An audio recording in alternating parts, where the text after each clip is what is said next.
Hey YouTube, what is going on, guys? This is one of the more viral videos of Warzone, and it's a movement guide, and I want to react to it. He has 20k subs. His name is Dreamstrike. The video has 1 million views, and it was posted like end of February. So I'm going to react to it and just kind of give my thoughts. Let's check this out. What do all sweaty players have in common? Advanced movement. Yup. Turn on any pro Warzone player's stream, and you will see enough slide cancels and bunny hops to make your head spin. And it's not just because they're trying to look cool. Advanced movement gives you peeker's advantage in gunfights. It does. And can make you extremely hard to track in close quarter fights. But it's not as easy as the pros make it look to combine these moves to break your opponent's ankles. If it was easy, everyone would be doing it.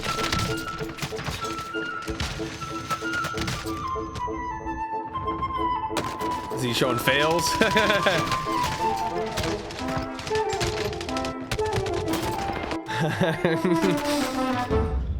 Yeah. Learning how to consistently outmaneuver my opponents was something that I struggled with for months. What you won't see watching the pros is that you're very likely to get absolutely smoked when you first start using advanced movement because the margin for error is extremely small. One thing I could say is that the quality on this is incredible.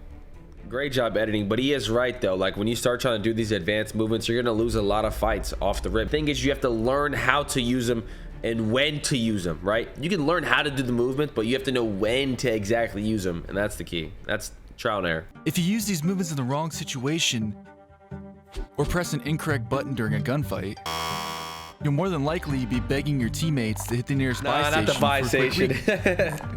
Now, on the other hand, if you don't use these movements at all, you're putting yourself at an extreme disadvantage against good players, and you're going to get cambered enough to start your own Instagram page. It's a tough spot to be in, and I know that some of you are stuck where I was. So today, I wanted to share with you 4 key insights that I learned the hard way that will help you take these individual movement skills and combine them to start creating highlight reels of your own. All right, he had slide cancels, drop shot, snake, and something else. What example do we have here?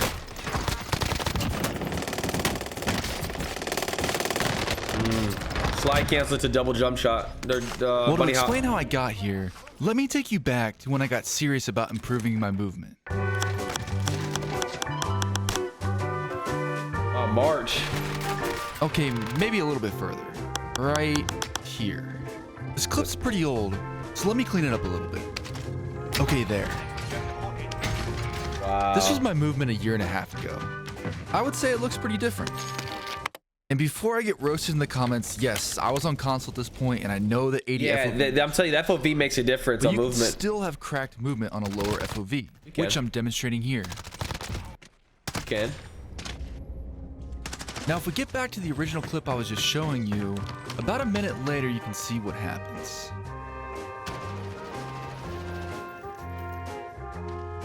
Oh my God, the C4 tosses. Yeah, I think it's fair to say my movement needed some work. Also, does anyone else miss how far you used to be able to throw C4? I love the C4. Anyways, it was around this time in the middle of 2020 that I discovered someone streaming on Twitch who would make me rethink how I wanted to play the game. Way before the explosion of movement kings on Rebirth Island, there was one streamer who stood out from the rest with his explosive movement on Verdansk. Yo-wo. I'm talking about the original movement king, Jowo. He had great movement.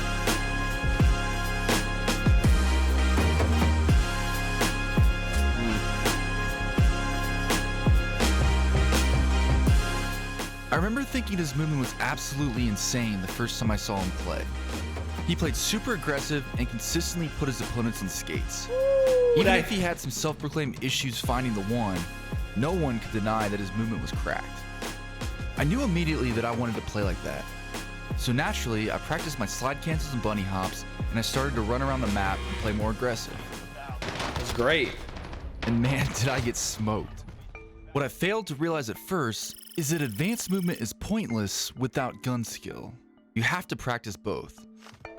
That is true. It's also pointless if you don't know how to use it in certain fights, in certain gunfights. So yeah, gun skill. That's a really good point. Like you can have, the YY double jumps. You can snake shot, or not, sorry, snake. You can snake, jump shot, drop shot every fight. But if you don't use it in the right situation, like it's just kind of it is pointless. Slide cancels were fine getting around the map, but as soon as I got into a gunfight, the movement completely messed up my centering and caused me to miss way too many shots. And I figured this out pretty quickly after rewatching some of my gunfights, so I started practicing my movement while shooting at targets. And this is when I started to see massive improvements. This is a great guide.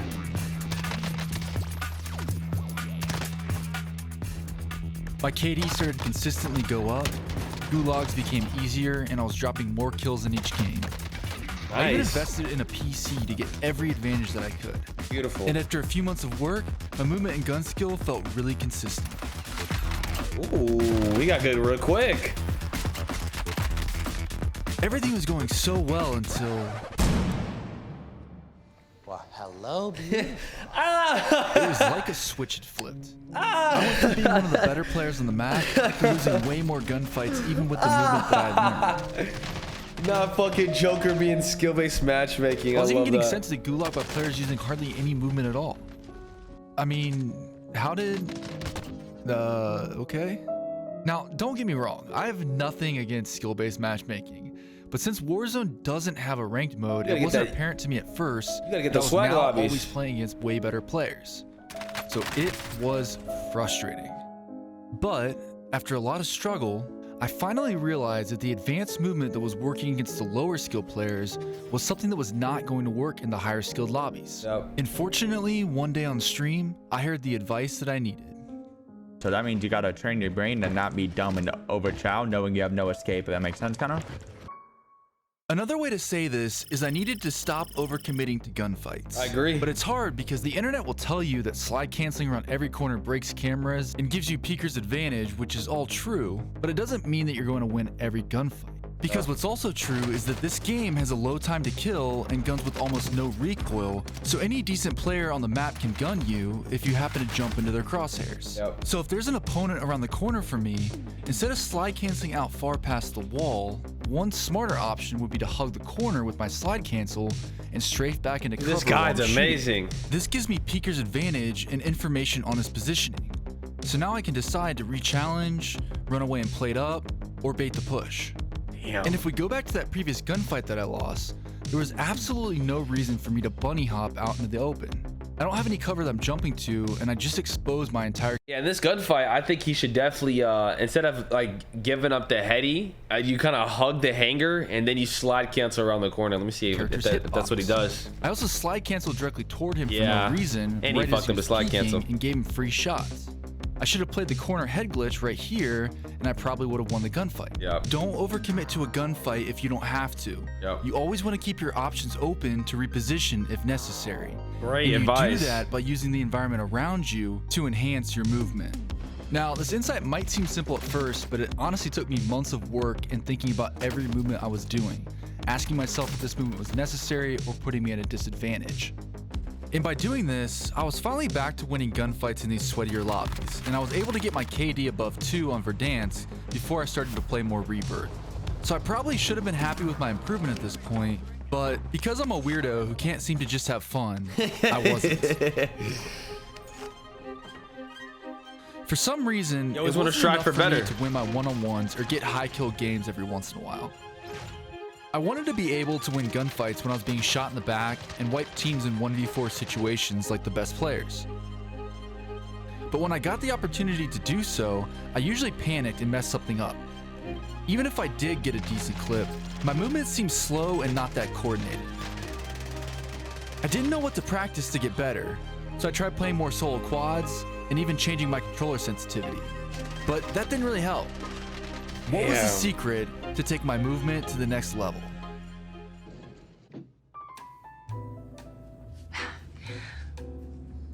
It looks like you need another shower. Well, I struggled with this question for a while, and then one day I stumbled onto something. I queued into a custom game with a plan to practice peeking corners.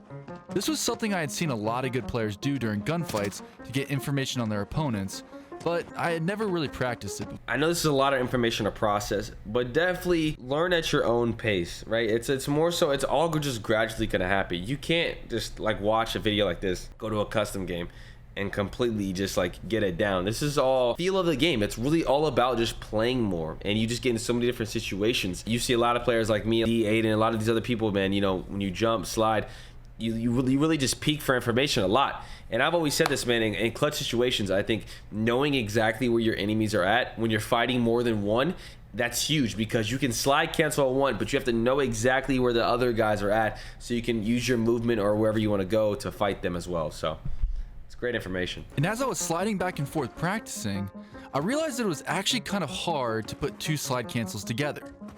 It was difficult to get my centering right, and I kept jumping on accident.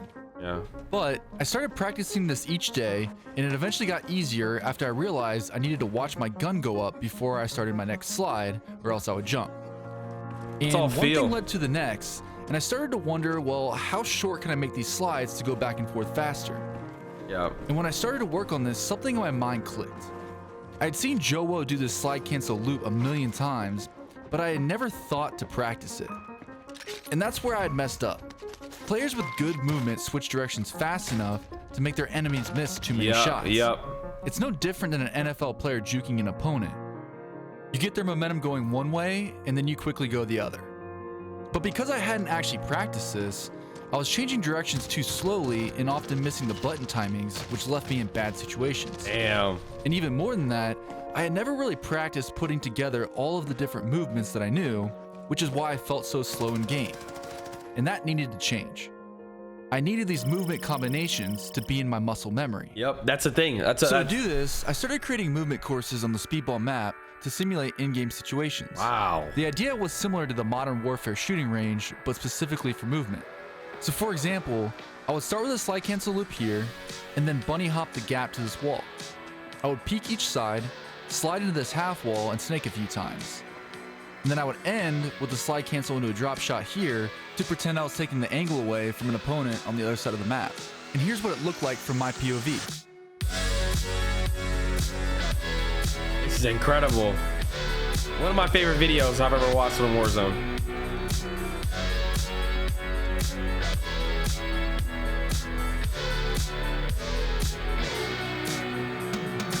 And then I would repeat going back the other way. And the next day, I would make up a different course. He's making courses. I never done that, but it was great. So after a few months of practicing these courses, I would say I finally started to develop good movement. This way of practicing was so effective for me because I was committing these movement combinations to muscle memory, and I didn't have to think about them in game. They just happened. Yep. That's what happens when you play a lot. Now I promised 4 key insights, so here's the last one. You need to practice at game speed.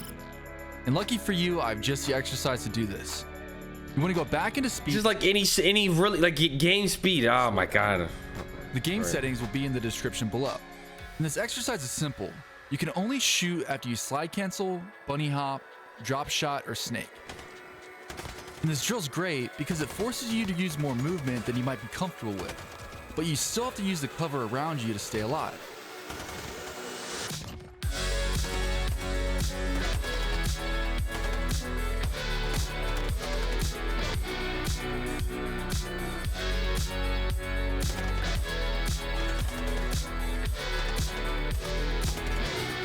Dude, I'm smiling throughout this whole video. This is great.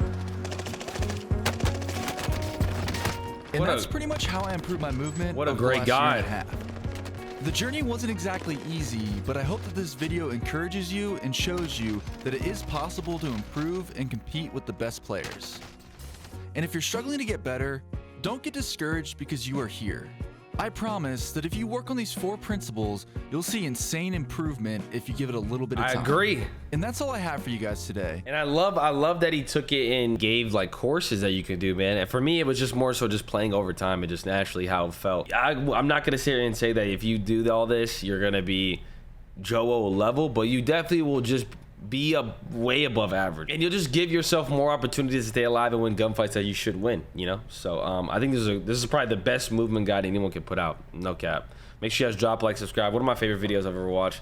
The production on it was fantastic. I love the 4 steps, especially the last one where you gotta do that game speed, because you can practice all that, but in game it's a little bit different. Things are happening a lot faster. But now I think from this guide is working on when you really want to be elite a lot of this stuff had to do with like one-on-one fights. Now when you learn how to fight 1v2s, 1v3s, 1v4s, that's when you start getting up there with some of the best. That's what separates the best players from, you know, guys like who have great movement. You know what I'm saying? It can look pretty, but fighting 1v4, like seriously, and killing 4 good players with good movement, that's where it kind of separates a lot of people. So hope you guys enjoyed. Drop a like, subscribe, and yeah, that was dope. Thanks for watching, and I hope to see you in the next one.